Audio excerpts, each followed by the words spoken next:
Hi, I'm Dr. William Starsiak with the Starsiak Osteopathic Clinic, and I'm making this video to share with you about some recent research that came out of the Journal of the American Osteopathic Association.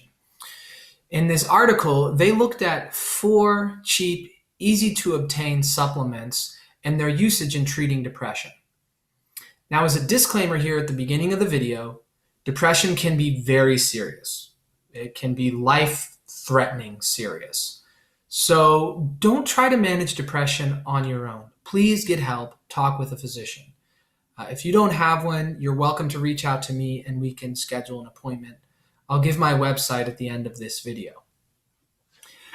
So with that disclaimer said, this article looked at these 4 supplements, and what it found was that the evidence supported their usage in treating depression in a stepwise manner. So instead of starting with an antidepressant right away, somebody could start with these supplements, which are inexpensive and should be virtually side effect free. The first one is vitamin D. And this makes sense because some people get sad in the wintertime. It's called seasonal affective disorder. So there's this effect where the sun isn't at strong enough levels in northern latitudes during the northern winter, southern latitudes in their winter, the same thing happens. And so the body can't create vitamin D efficiently at all. So if you give vitamin D, then it decreases the symptoms. So it makes sense that vitamin D helps. Another one are the omegas, omega fatty acids, which are found in high concentrations in fatty fish, vegetarian sources such as flax and certain algae. So you don't have to, if you're a vegetarian, you can get omega-3s. And these play a very important role in brain function. So that also makes sense why it could have a function with respect to our mood. The next one is methyl tetrafolate. Methylation is a very important process that's involved in a lot of functions throughout our body. And some of us are slower at methylating molecules.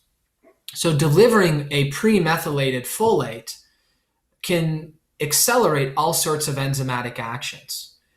And so theoretically, this makes sense as well. If you've ever been to a functional medicine doctor, you've probably been recommended methyl tetrafolate. It's one of the most common functional medical doctor recommendations. Another very common recommendation from functional medical doctors that also was looked at in this study is SAMe, S-adenylmethionine. This is a molecule that donates methyls. So its mechanism of action is related to this, the same mechanism that would explain why the methyl tetrafolate is helpful in depression. So these are 4 simple things that you can talk to your physician about starting if you want to avoid starting right off the bat with an antidepressant. Just as a side note, many people think that the evidence is strongly in the corner of antidepressants like SSRIs as the best therapy for depression.